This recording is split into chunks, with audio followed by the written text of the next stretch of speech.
Now, let me preface this. I have spoken to members of the LAPD directly who have told me that there is less political pushback when they go and they make drug busts in poor neighborhoods versus like Beverly Hills, Westwood, where UCLA is, where students and other people are doing drugs at the exact same rates. So why would you do this, do you think?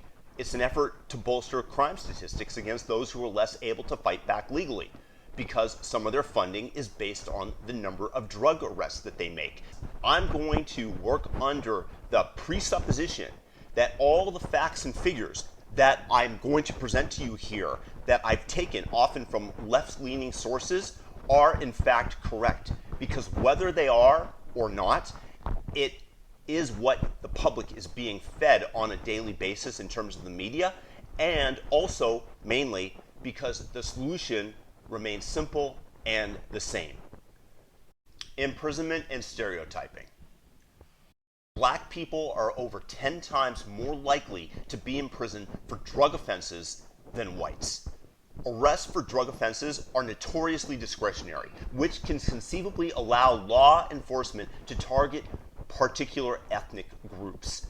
Some federal grants that I previously mentioned require police to make more drug arrests in order to obtain more funding for anti-drug efforts.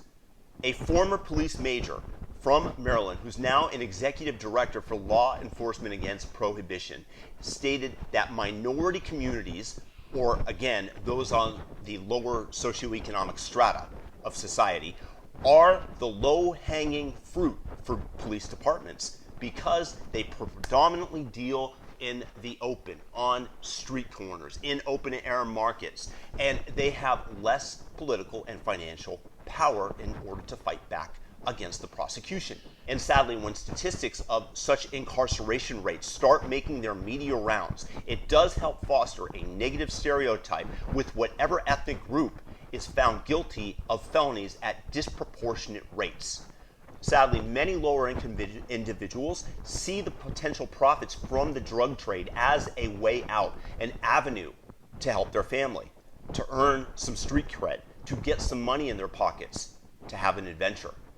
I mean, personally, I myself, when I was in college, was offered $300 to transport methamphetamine and LSD tablets and some shrooms a distance of 50 miles. And at that time, I had maybe $120 in the bank. I was flat broke. The allure of that money, what it could do for me, how long that would last me, was so great for an hour's worth of time. And the only thing I believe that kept me from doing it, it was like a mind itch that just wanted to draw me in, and the only thing that kept me from doing it was the fact that I thought that I had a compelling future. And therefore, it wasn't worth the risk. Now, somebody who doesn't believe that they have a compelling future, for whatever reason, is much more likely to succumb to the temptation of the easy money. And once they are successful for the first time and they get a little of that bling bling, some of that cash in their pocket, of course, they're going to go back and get caught up in the tornado of dealing drugs. Get caught up in, as they would say on Better Call Saul, the game. This tornado leads to tremendously negative ramifications for them, where either they eventually become incarcerated and become hardened criminals, as they are around career criminals for years at a time in jail, or maybe they end up a statistic, another person shot dead on the streets of the south side of Chicago. Not to mention all the collateral damage that is created in their communities. I doubt that there is a single person watching who doesn't regard the news of a 9-year-old girl dying from a stray bullet in a gang turf war fight as terribly, terribly tragic. So let's say we legalize. That removes a whole set of laws that are used to disproportionately bring black people into contact with the criminal justice system. It would help to redress the overrepresentation of black drug offenders in prison. It would help lessen inner city crime and bring down murder rates and the tragedy for the families and everybody else that goes along with it. It's not a cure-all. but it certainly does begin to take a bite out of crime.